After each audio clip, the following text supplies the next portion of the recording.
Oh, what a day! What a lovely day!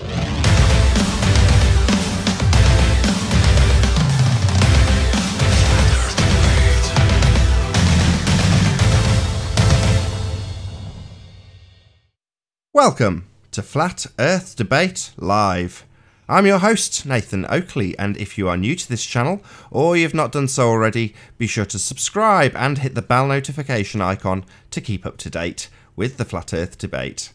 If you'd like to support this channel, there is a super chat that runs alongside each of these shows while they premiere. There's also a PayPal and crypto link in the info box below the video.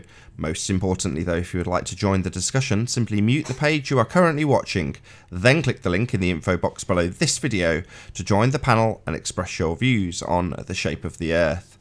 If you do join, please don't swear. If you do, you'll be ejected, and if you are, please don't try to rejoin the stream using sock accounts. You'll be warmly welcome back on the next stream.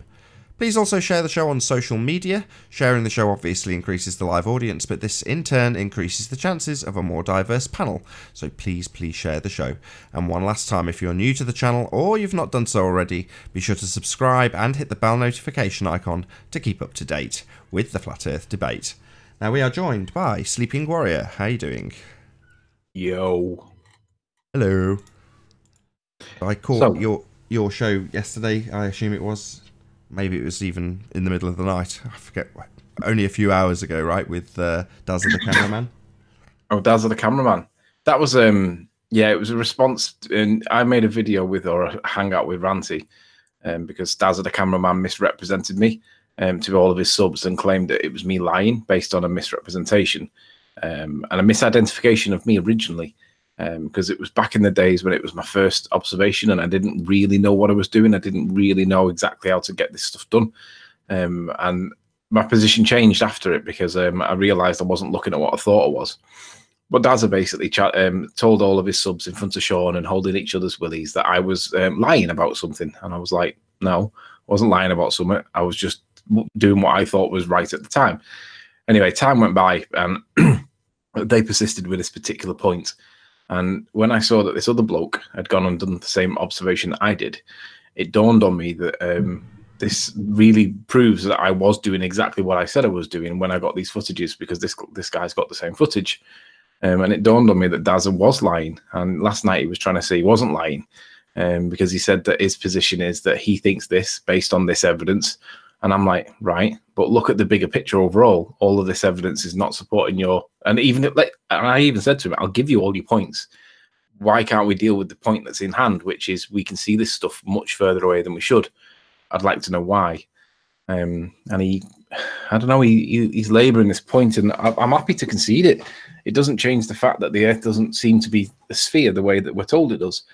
And I'm happy to concede it, but it's being dwelled on based on a misidentification originally. And I mean, even if I'm prepared to concede everything, I just want him to address why it doesn't appear to be spherical. Hey, Travis. Pardon? I said hello, Travis.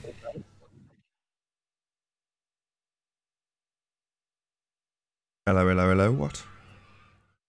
No sound.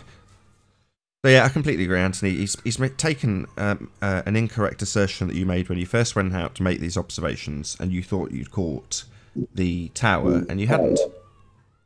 Oh, got a bit of feedback, Anthony. Can you turn your speakers down?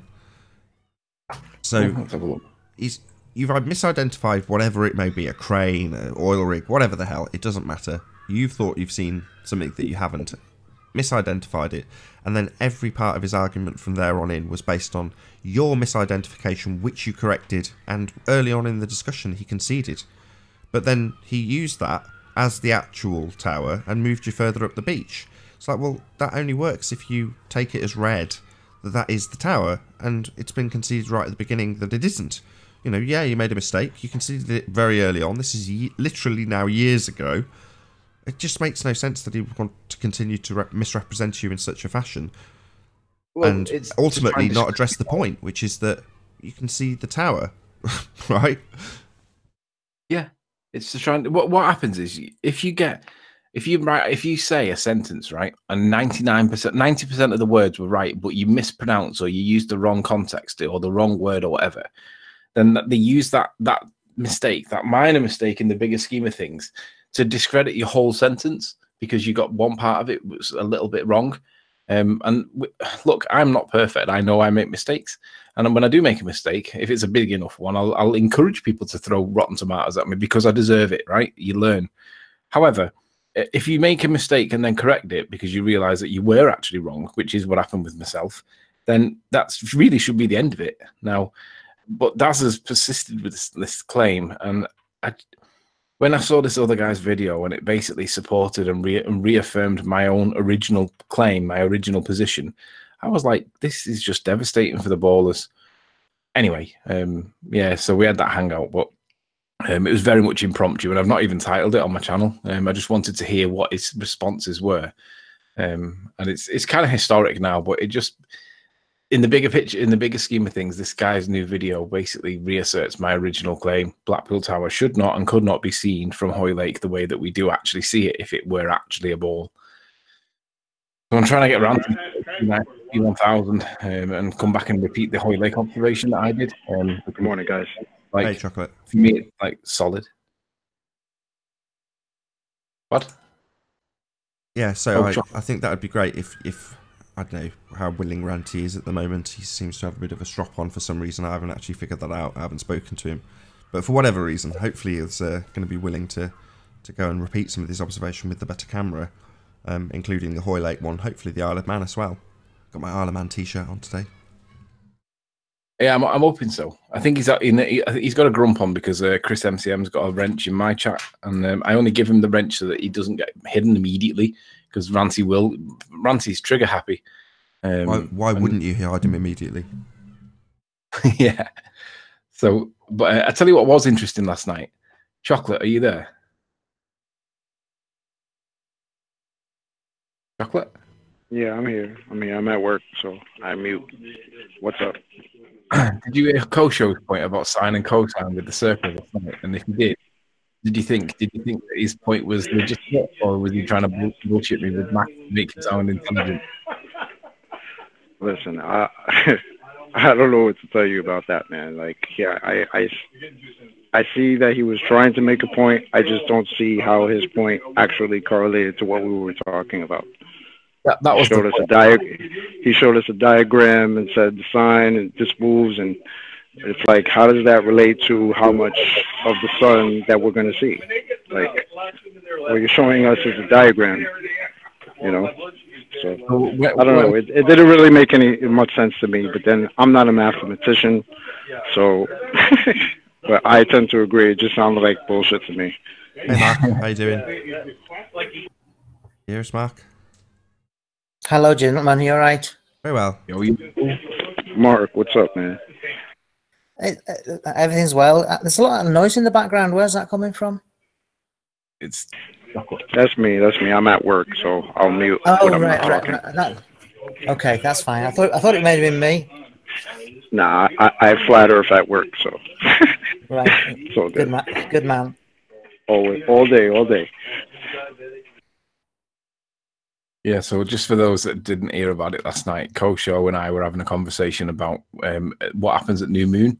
And basically the moon does go missing out of the sky for like around 3 days for everybody. No one sees it anywhere at any time. And my position is that we should start seeing light pretty much right after the moment when it transits across the sun or near to the sun and starts its new cycle. But for some reason, we only get to see, apparently we only get to see the thinnest of crescents, and it's too dull for us to see it because of the ambient light around it and the glare from the sun. And there was some evidence presented to support the position. But Kosho made what I perceived to be a flippant remark to do with sine and cosine. And when he said it, I thought, he sounds to me like he's trying to, not bamboozle, trying to one-up, big himself up, like self-glorify himself with these... clever. Trying to sound clever. Yeah. So I thought, I'm going to call him on this to see if he understands the point he's just made. Because I wanted to see, did he actually understand it? Because I'll be honest, I didn't understand it. I wanted to know what that meant, what he said. And he said something like words to the effect of, yeah, if you use the sine and the cosine and then do the maths, you can work it out. And I was like, what does that even mean in this context? Now, I thought that he might not know what he was talking about and that he might have been trying to make himself sound clever. So he had about 4 attempts of trying to explain this thing, and words he was speaking and words were coming out, but there was no coherent sentence that came out. So I asked Hillel Finder if he would be able to explain or translate what was being said, and he was dead reluctant to do it. And then in the end, we managed to find out what sine and cosine meant, and we tried to apply it, and it really didn't apply. But Jeremy started arguing in Kosho's favor because the concept of sine and cosine is mathematical, right? It is a thing. And once Jeremy saw out how the mechanism of sine and cosine worked inside a circle, inside the dimensions of a circle, Jeremy then started to argue a different point, which was that this mathematics does work. We've got a working model on screen right now, right before your very eyes. And I'm like, yeah, but how does this apply to the moon? And when we were trying to apply it, it just didn't apply, because we're trying to work out how the light, how long should it stay dark for whilst it's transiting the sun or at new moon phase. And basically my position is, as it disappears one side, it should start reappearing the other side, because only 50% of the sun, the moon, can be lit up at any one time by the other side. And that was what we were arguing about. But because Jeremy had spotted how the mechanics of it worked, he started to side with Kosho. And then I realized that this was 2v1, and then it became 3v1 the minute Hillel found an angle that he was able to present something. That's where I came back. So I heard the original misrepresentation that you kind of called, but basically admitted that you didn't understand the terms. And when I came back, this was the point that I came back to. So they all started backing each other on this bullshit. And you were at a point where there was 4 of them backing him just because he's on the same side as them. But he's completely wrong. It doesn't apply. And you're holding them all to account. It was brilliant. You're batting them all off, all 4 of them at once. It was great. So I'm trying to speak to the audience and say, right, guys, you can interpret this any way you wish. You've got Kosho making sine and cosine comments. And if you think that applies, then you're entitled to think that.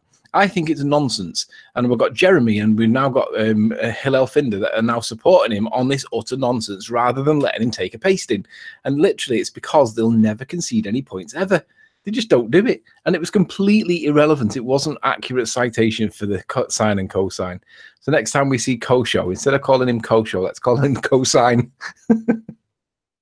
Hello, cosine. So bad. It is funny, though.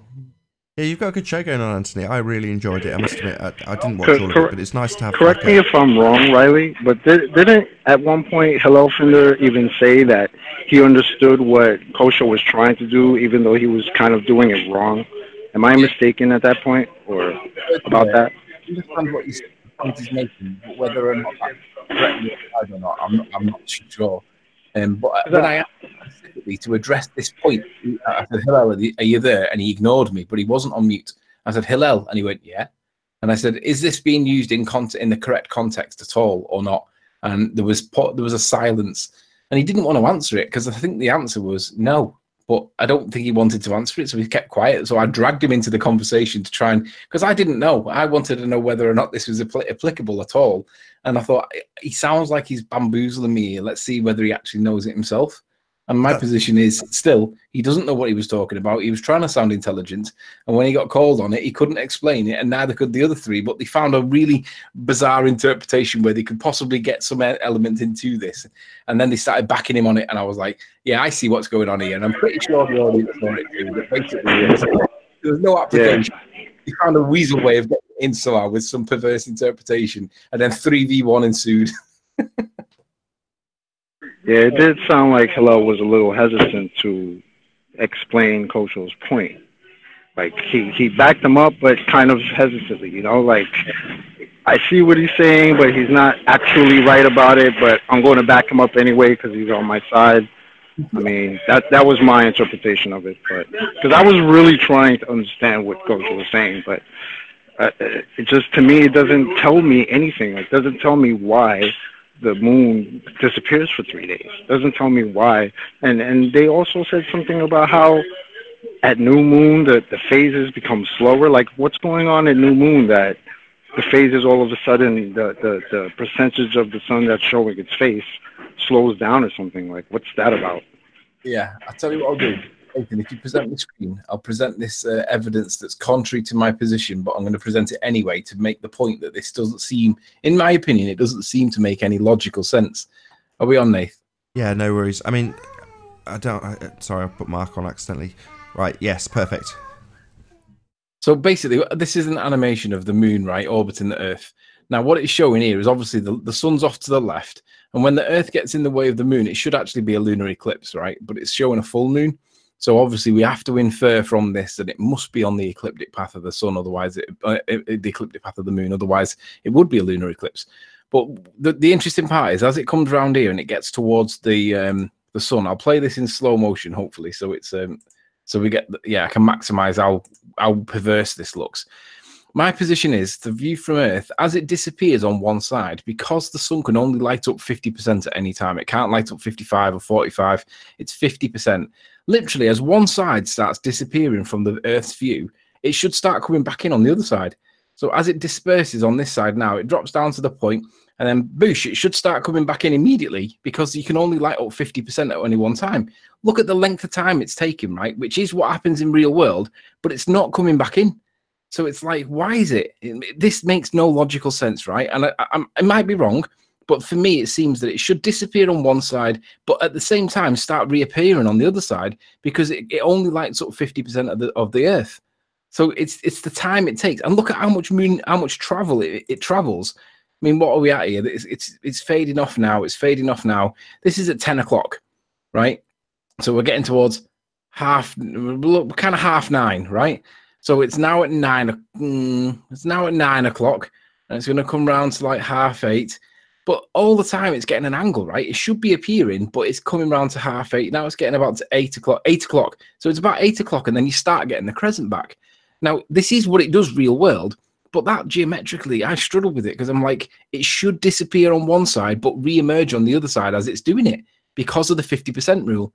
So maybe I've got this wrong, but it just seems to me that for 3 days, we're not seeing enough of the moon to justify it being there. It's like, it should do it immediately. But apparently on their model, it's okay. And I'm like, I can't get my head around this. We don't live on a model. You're still feeding back. Oh, it's because I've got that up a little bit high. Okay, yeah. Should be okay now. We shall see. Probably not. No, that's okay. Just about. If I'm quiet. Anyway, excellent. Yes, indeed. The heliocentric model makes absolutely no sense. Mark wants to share something. So was that for me, was it? You were lining up. I missed that. Say it again. It looked like you were lining something up to show us to do with a boat. Yeah, it's something that we've all seen many times, but I just had a nice day last week watching the Stena Line go out from Belfast Lock. That's all I've got to show, but it's typical of what we've already seen, isn't it? Oh, so this is Ranty's Stena Line from the opposite angle then, right? No, Ranty's Stena Line's going to Dublin, Dunleary. This is the Stena Line going from Belfast, Scotland. They've got more than one ship. No, fair enough. I did not know that. I'm not a ferry traveller. So Stena Line's a big company with loads of ships, and this isn't Ranty's. Fine. But it's got the same effect with the Stena Line inverted underneath at the diffraction limit. Nice. Yes, that's right. Yeah, it is. Yeah. Just let me turn my phone off. Hang on. Hello, Mike Doxy. We appear to have that.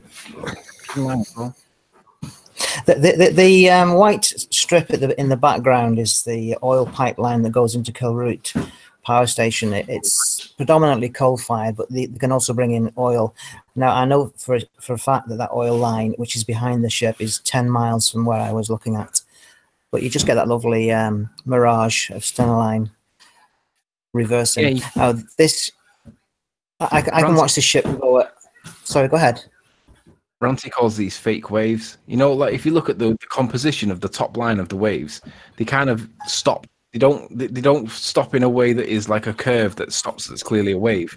They just seem to stop like mid curve. Ranty calls them fake waves.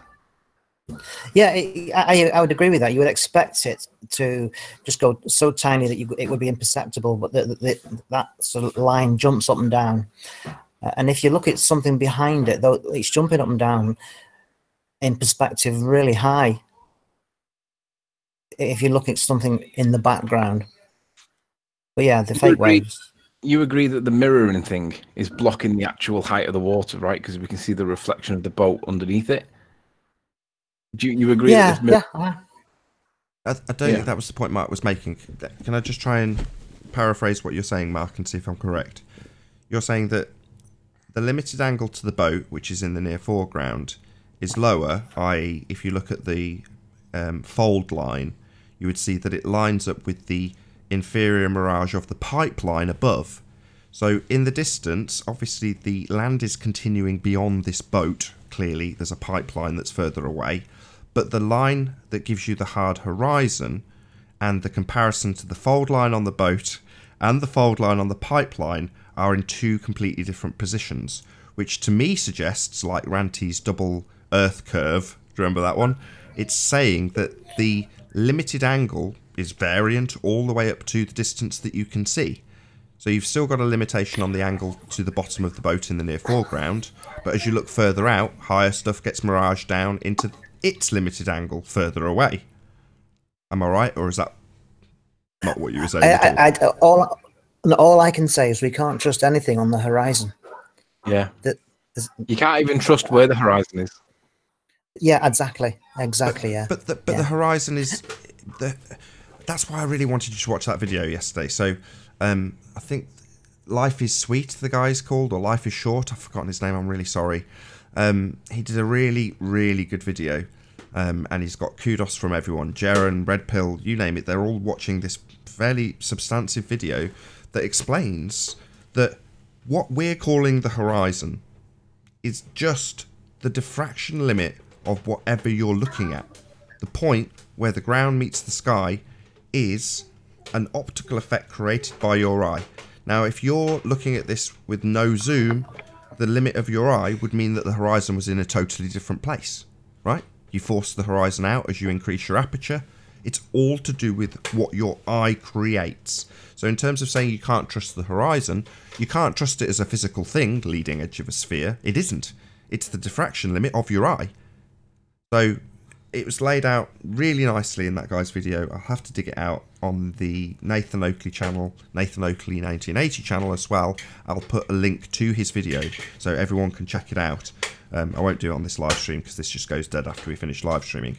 But I will put it in both of the re-ups on the two main channels. So I'll dig out that person's video. Anthony, I've sent it to you already. Dedicate the time to watching it. It is an exceptional explanation for things like the horizon and the diffraction limit and how it works.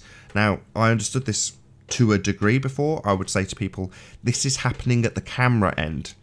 In other words, the diffraction limit isn't something that you would see occurring out in the distance and is affected by atmosphere in the slightest. It categorically isn't, because it's happening at your eye or at the camera, and it's based on the aperture and all the things we've discussed before. That is the horizon.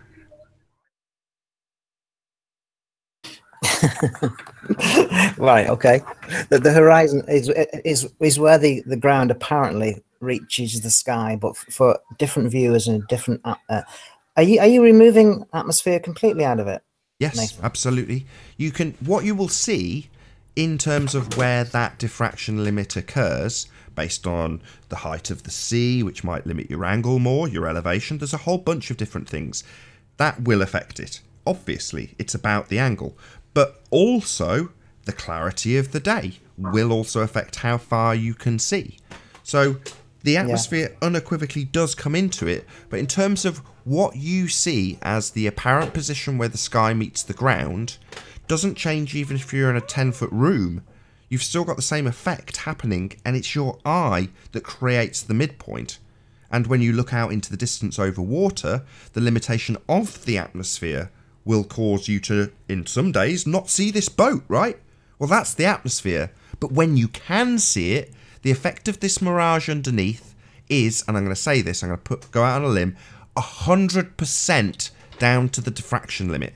There's no atmosphere blocking our view. We can see as low as the boat as you would expect, and it's in that limited angle. That's why you will have this consistent effect on the horizontal always.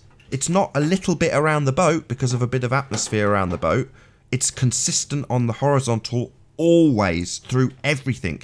You look back on the Isle of Man composite, that line runs through the entire image at the horizon, with an inferior mirage below it.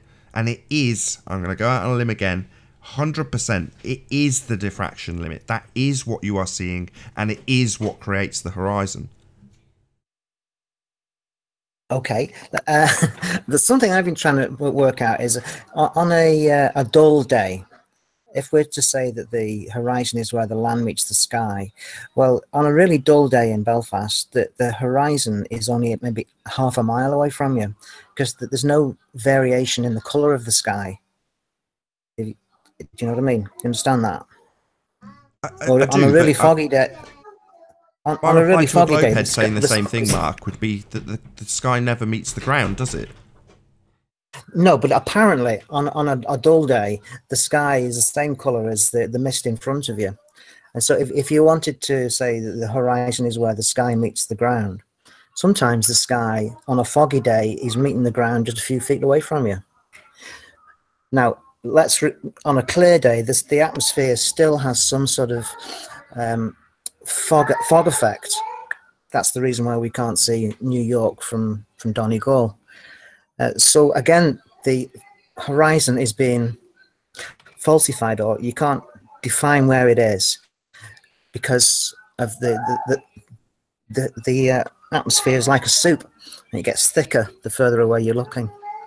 I agree. The atmosphere will absolutely compound your visibility by virtue of the stuff, the debris, whatever, and you can have that conversely giving you a clearer day if there's less in the air.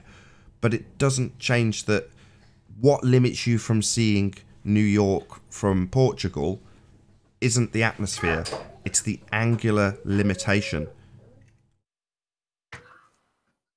I need to get my head around that one.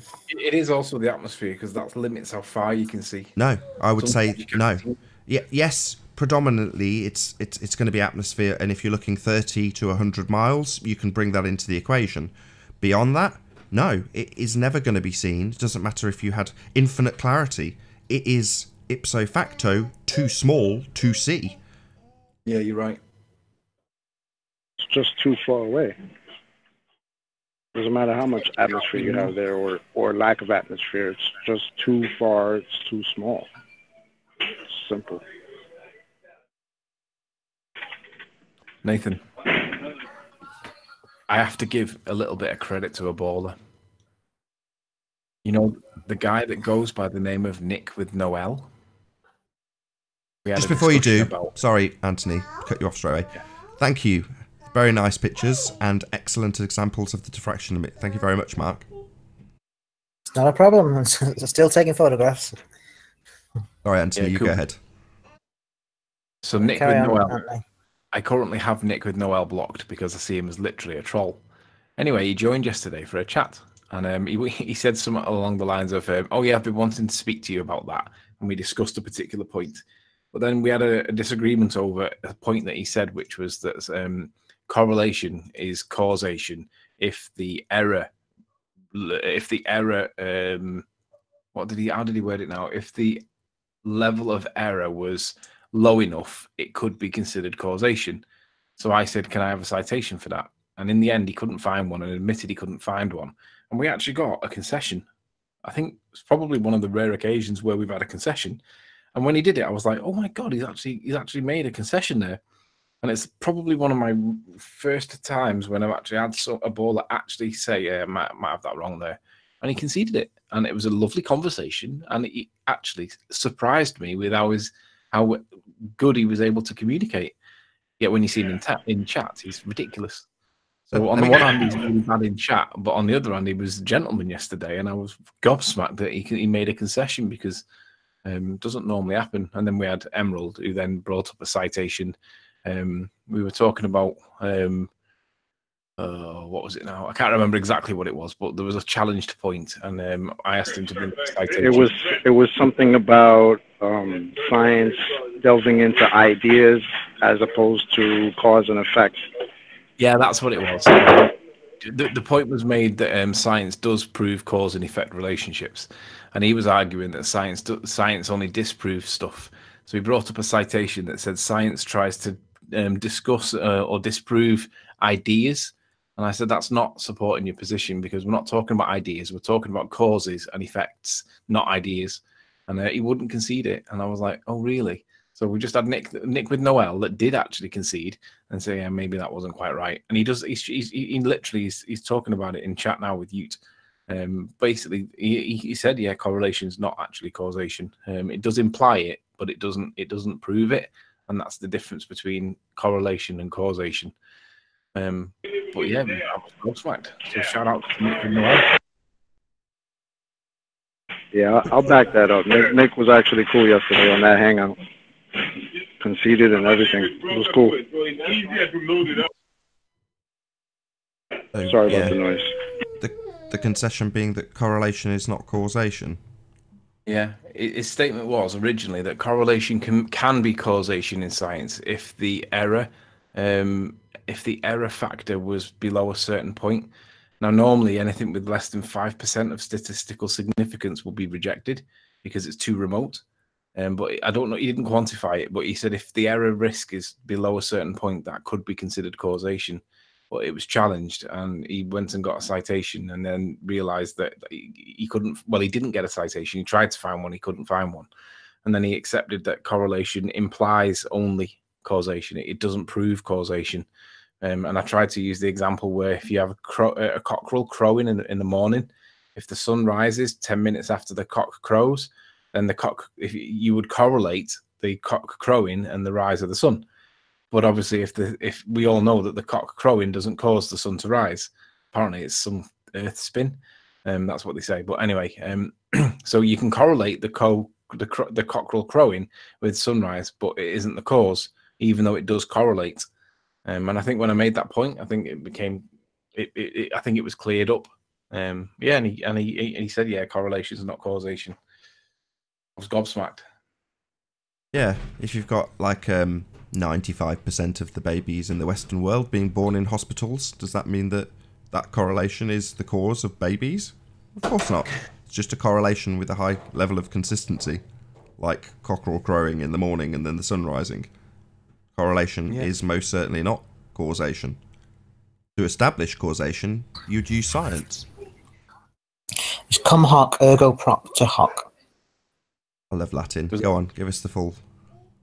Is that That's no, it's not. That's the name of the fallacy of causation does not imply. Oh, really? I forgot. What? Yeah. It's cum hoc ergo propter hoc. It means cum hoc ergo propter hoc. Is that right? Cum hoc ergo propter hoc.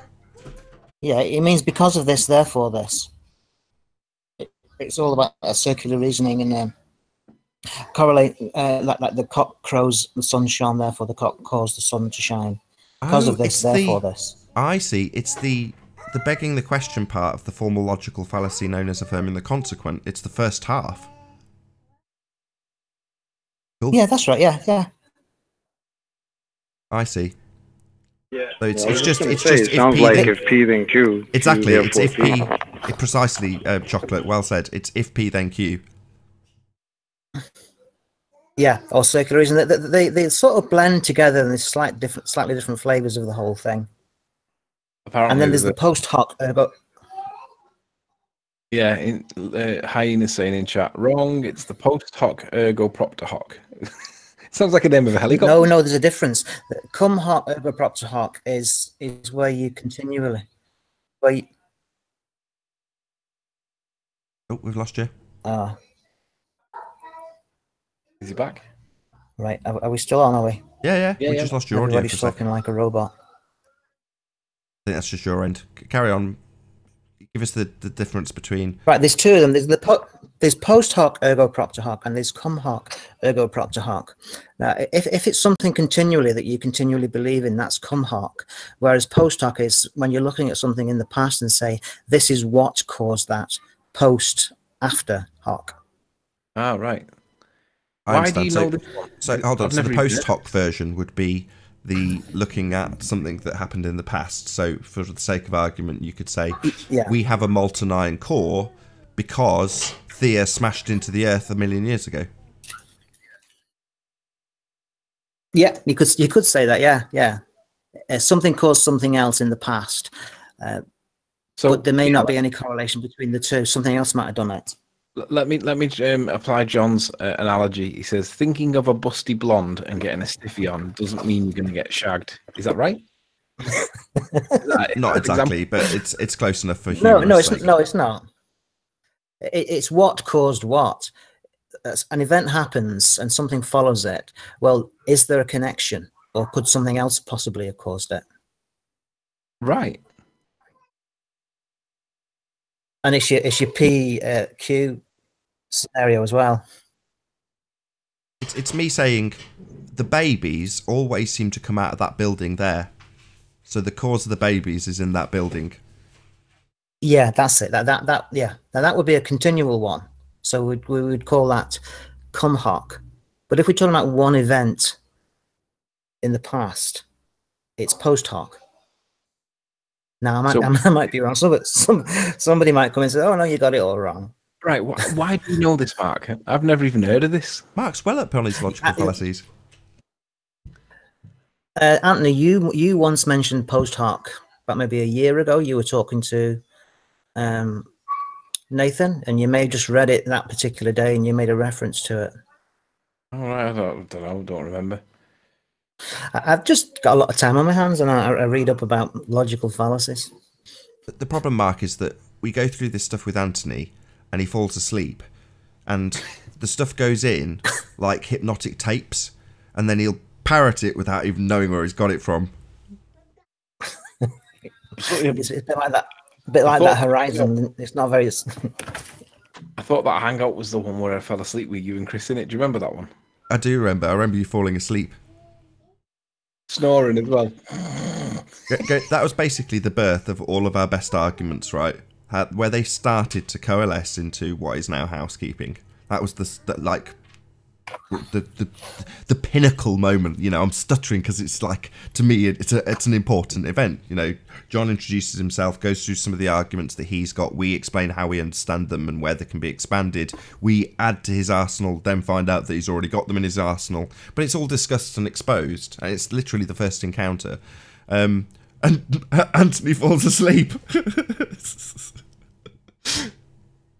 It wasn't my finest hour, I'll be honest, but I suppose if you can't fall asleep amongst friends, who can you fall asleep with? If you're watching this on the re-up on Nathan Oakley channel, it's on this Nathan Oakley channel. If you're watching it on Nathan Oakley 1980, it's on the second channel, which is obviously Nathan Oakley, and that's called something like New Unseen QE Footage Flat Earth Debate, something like that. Anyway. Ute says, Nick thinks he's poking fun at Flat Earth, but he's wrong when it comes down to it. He used to admit speed changes should be the correct answer, but now denies it. A regression. Yeah. I'm not sure what that reference is, but we do see regressions coming and going. What's that link to, Mark? Sorry, Anthony. Mark, that reminds me. Do you remember when we had the discussion about up and down relative? And I know you're not going to want to get into this, but I want to read to you something about Einstein's. You know, Einstein replaced his gravity with replaced Newtonian gravity with his own relative position. Okay. Did you see the show yesterday? Which show? This one, Nathan's show yesterday. I think I did, yeah. But yeah. All right, so I'll have to show you the page because I want to read from it. It's fantastic. I love it, and I can't believe I didn't spot it before. I was just rereading through it on the show yesterday. It's this Scientific American document. We all know that I've read from it loads of times. It's Snap Wand in 2, showing that it's the curvature of space-time and not some magical wand of force or whatever that causes mass to attract mass or whatever it was he said. But listen to how beautiful this sentence or this paragraph is written, because it does two things. Aside from being fantastic in how it's written, it's fantastic in how it's written. It also quantifies the force or the effect of this curving space-time nonsense that's supposed to be gravity. And I was contrasting it to what's it called? Position, Newton's position, which Cavendish quantified to be 50 million to 1. But listen to I'll read the whole paragraph because it's beautiful. But in reference to the down bit, Just pay attention to the down bit, but it says, the morphing of space and time is not just the stuff of exotic physics.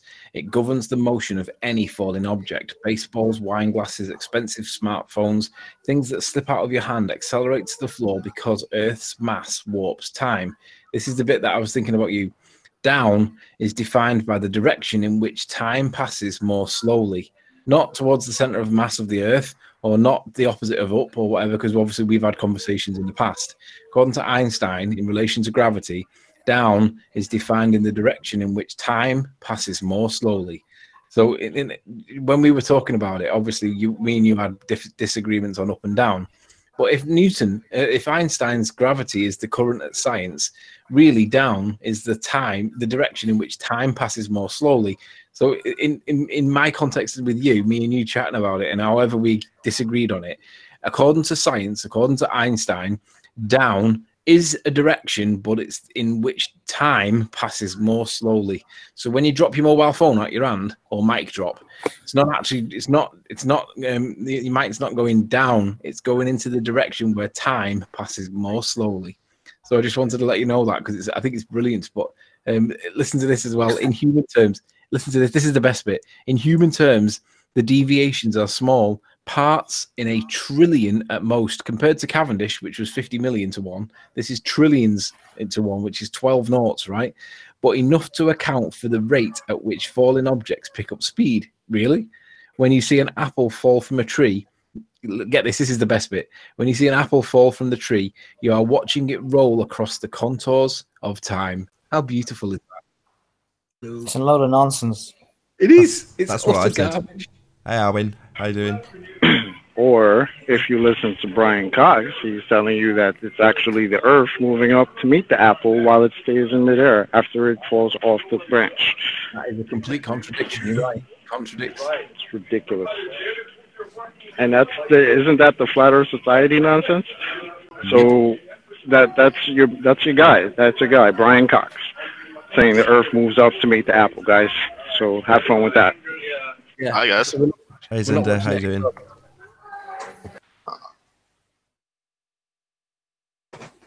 Zinda, Arwin, are you guys watching? What again?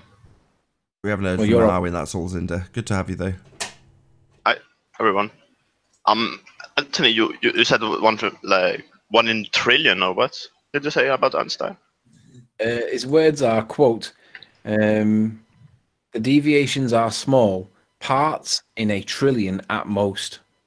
So it didn't say how many parts in a trillion, but the fact that there's 12 noughts on the end of it compared to 50 million, which has only got 6 noughts, it's just nonsense. But apparently that's enough to account for the rate at which falling objects pick up speed. So when you see an apple fall from a tree, you are watching it roll across the contours of time. So, Hey, so what did he? Sorry, 1 second, Zinda. Hey, Flat Earth. Good morning. Sorry. Good morning. Sorry, Zinda, you go ahead. So what did he mean by that? Like, the farther away you go from Earth, the faster time passes, right? In the relative in the theory from Einstein, because he says that if you go, he says the warping of space only play right down is defined right. Clocks at sea level tick more slowly than clocks on the summit of Denali. Now, if that's true, I'm going to say that integer, that differential, is going to be more than parts in a trillion. But he claims that a watch strapped to your ankle will, the clocks at sea level tick more slowly than clocks on the summit of Denali. And he's putting that down to the contours of time. Why would you claim the numbers aren't accurate in the theory itself? I mean, I'm not saying accurate. they have to be real. I'm saying they're too remote and fantasy-based for them to be credible. Yeah, they make. I mean, mathematically, they probably make sense, right? But of course, we would have to prove it, and it is hard to prove the general and general relativity to other people in our position. So no, I think I honestly think that what happened was they started getting scales that were measuring rates that were getting towards a million. Hold on a second. Hold on. Mark, you got to mute. Hold on. Somebody's got their mic open, and I can't hear what you're saying. I'm going to suggest perhaps that maybe they were getting more accurate scales, that instead of being to 6 decimal places or whatever, 7 decimal places, maybe they were getting a little bit too accurate, so they had to move the goalposts far enough back that they'd have to get scales that would measure in trillionths. And that seems to me what they were doing. I mean, I'm just spitballing, but I just think that maybe they were getting close to being able to show a 50 millionth of an object's weight, therefore satisfying. No, that's not what they're doing. This is all mathematical. Did you not watch the video that Jaren did? Yeah, I know. I'm just trying not to showing anything. They're not showing a thing. This is done through the transform equations. It's not demonstrating or showing or quantifying any trillionth or 50 millionth or anything. It's purely mathematical. Hello, Alan. Yeah. Tony, stop stepping out of line. Get back in order.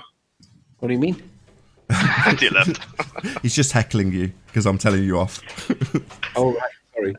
So, I mean, they say they have to account for time dilation, in terms of satellites, right? And I think it is due to that 1 in trillion, whatever you just said before. And when you scale it up to the distance satellites supposedly are, then they calculate everything with the theory of relativity, and then they have everything right in their model, which I kind of believe, but I don't have evidence for it.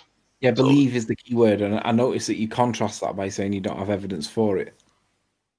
Yeah, because I think that satellite telephones are real and they use satellites, for example.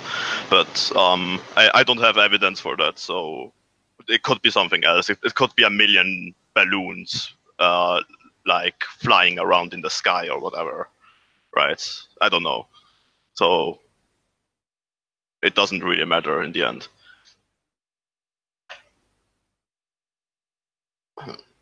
Excellent. Well, nice to hear it. I came here to show you guys a picture, and it is really a disturbing picture. So maybe you should wait with sharing it to the audience. If anyone who doesn't want to get like their eyes completely burned by the picture, you're not going to get on camera, are you? Should look away. I will. This is going to be a joke. Not I can today. sense it in your voice. This is going to be a joke. I can tell already. You're going to put a picture of a sphere on or something, can't you? Look what I've seen here. Can you see my picture? What I've seen when I went to work today. Globe Garden childcare. Yeah. Let's have a look. It is so sorry, hold on, disturbing. Cinder. I can't see it at this distance. It's too small on the icon. Is it tame enough for me to present to the audience, Anthony? Yeah, it's fine. Fine. Okay, sorry, Zinder. It's on screen for the audience now. No problem. And it is so disturbing. I mean, they push the globe on children that don't even go to school now, right? Those children are maybe like 2 to 3 years old that visit the place, and it's already called Globe Garden Childcare. I mean, that we have to do something about it, right? We have to like burn the place down once the children are gone out of the building. What the hell are you That saying? seems pretty extreme, Zinder, but thank you very much. No problem. I just wanted to know if you guys are as upset as I am about it. Zinder, you feeling in a mood today, Zinder? You want to burn things down? What's the matter with you, man? Some kind What of a guy, jab? man. Is this some kind of jab at me? Think it's funny what I went through yesterday, Zinder? What did you go through yesterday? I don't know. And I think you might be being paranoid. What did you go through, Oh, Arvin? check it out. That almost diffused it really quickly, but you've heightened his intrigue, Arwin. It's just weird. Like, why burning things down? It's so extreme. Can we keep it PG? Keep it PG, please. I beg you. PG, what? Parental guidance. Keep it family friendly. Right. Well, yesterday was not a parental guidance kind of a flat earth early bird, that's for sure. Today was. Hey, Adam. Hey, Adam. Hi, Owen. But yeah. No. Radical extreme solutions rarely are solutions. But yeah, desperation. I don't think Zinder was aiming that at you. I have no idea. I have no proof of that, but I don't think he was aiming maybe at you. it's weird. Maybe it's just the other side talking through everyone else again, or whatever. I don't know what the hell. Yeah, hey, Owen, mate. Hey? Yesterday, right, I saw a guy display a lot of humanity. Subsequently, I've seen a lot of other people in response to that display the complete opposite. Hey, Unorthodox, how you doing? Totally agree with that, Adam. Hello. Hello, everyone. Hello. I think in 6 months' time, Owen, you'll probably still stand by your words and your feelings and feel no embarrassment for the bit of life you went through, mate. But I don't. I watched. Yeah, let me finish. I'm not criticising you, pal.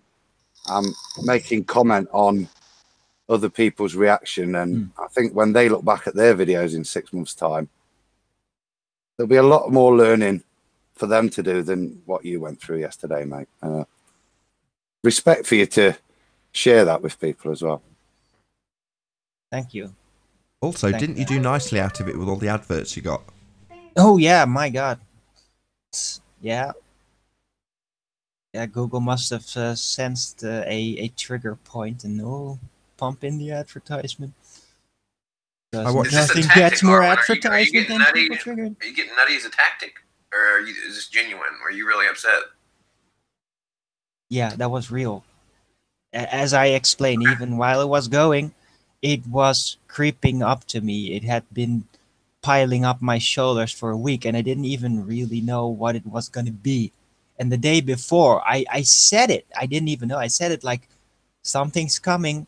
I don't know what it is, but I hope we can all live with it, basically. That's what I said the day before. And then that night, it all hit me, and it came out yesterday. It was just going through that valley, the swing of the pendulum, and that was there. And now I'm getting out of it again, and I already feel a lot better than I do yesterday. So. But that was absolutely real. You know what's awesome, Arwen, is that it's the next day, you feel better. You're here. You're not hiding, cowering in a corner somewhere. You're doing what you do. Right. You got up. You had a show. Obviously, you had a great guest, Constance. Shout out to Constance. Mm-hmm. So you're good money, brother. Don't worry about the haters. The haters are gonna hate. That's what they do. That's what they do best. Yeah, the haters. So who cares about them? Creepers are gonna creep. Hi. Yeah. Hi, What's guys. up, Alan? Can we talk about me? I've just been to No. the shop and purchased an egg custard, and there's no nutmeg on the top. Unless I'm getting my ice cream or something, I don't know why we're talking. Alan, you need to go back and burn the shop down. What, and stab him in the face? No, just burn the shop down. That's what Zinda suggested before. I don't like warm custard though, Tony. Should we call you Alan or should we call you Jeff? My name's Alan. Not when you first joined, it wasn't. Maybe not. What do you mean? Have I missed something then? So I'll ask again. Should we call you Jeff or Alan? Alan. But why when you first introduced yourself to us as Jeff? No, I'm not Jeff. But I'll repeat it. You first introduced yourself to us as Jeff. No. Today? Yes, on today's show. If you want to confirm this, Alan's just said no. I'll just give him another opportunity to deny it. Go ahead, Alan. No. You didn't introduce yourself as Jeff. Today's show on the second channel, Nathan Oakley. Today's uploaded, premiered show has Alan's first arrival on the show. It is unequivocally Alan. There is no doubt about it. He introduces himself as Jeff. No. Right, can we just double check this? I never heard this. Did anybody else hear him introduce himself as Jeff? Not yesterday. On a show from about a year ago, the first appearance of Alan, he introduces himself as Jeff. No, not me.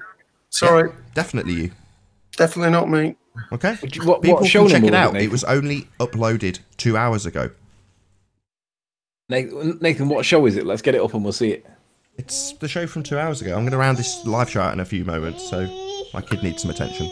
But You feel free to check it out in the audience. It's today's upload. Okay, I know you're getting impatient. You can tell it's coming to the end, can't you? Yes, it's about break time. Don't stab her. Okay, yes. Don't set fire to her either. Don't set fire to her. Don't listen to Zinda with suggestions. He's mean. Were you a lawyer, Anthony, once, or do you have any experience in it? Yeah, that was a swapping conversation. You No, just because of burning down things. Just wanted to ask really quick. Burning down things came from you, not from me. Let's not. But I mean, when I burn the place down, I need someone who defends me in front of court, right? So, would you, if I pay you something, would you accept the honor to defend me? Depends on what you were Why charged would with. we defend somebody that's openly declaring they're going to commit a crime? Well, I mean, you guys are flat earthers. You fight against every odd. I mean, so right, that like Zinder, that doesn't mean going and burning down schools, brother. I think you got that a little bit twisted. Good try. Well, I tried. Right. Yeah, I know. I think you might have missed the difference between anarchy and like no rules, because there's what you're describing is no rules and lawlessness. Well, I'm not saying anarchy. I'm not saying you guys have to burn the building down. I just was asking if you could like defend. Hold on, that's me, not right? anarchy. Is Mark still on the panel? All right. Still here, Yes, Mark? I'm sorry. I would recommend just a peaceful protest.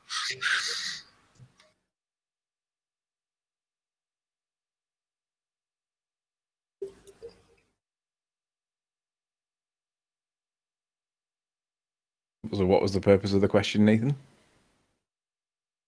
I thought that was my cue for hopefully Mark to give an explanation of what anarchy actually is. Oh, right. Anarchy just means no rulers. But it gets a bad rap when people think anarchy means total chaos, and it doesn't. We have chaos even with rulers. Yeah, Yeah, I hate the misrepresentation. Yeah, we have chaos even with government. So anarchy would actually be a better option. Give it a chance. Nathan, what was the show number that you're on about? It doesn't actually have a number. It's just today's upload on the second channel. So it literally only went out.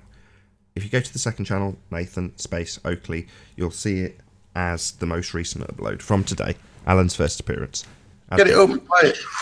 I'm gonna do it. This is such an odd. You're saying Wow, you have video you're really evidence loud. of this, so this is pretty interesting. Yeah, we'll do it. Well, So the most recent one, and I'll just do a scroll through and see if I can find it on the. Well, we're coming up to the hour mark, as I say, so it is going to be my opportunity to round out at least this section of the show. So I will say, first and foremost, a huge, massive, enormous thank you to all of the live audience for tuning in and hopefully sharing this debate. And of course, a massive thank you to all of the debating panel for making this debate possible. If you're watching this live, stay tuned as the next show will follow in a few minutes' time. To all of the audience in Nathan Oakley 1980 and Nathan Oakley, I've been Nathan Oakley, and I'll see you all in the next video. Oh, what a day! What a lovely day!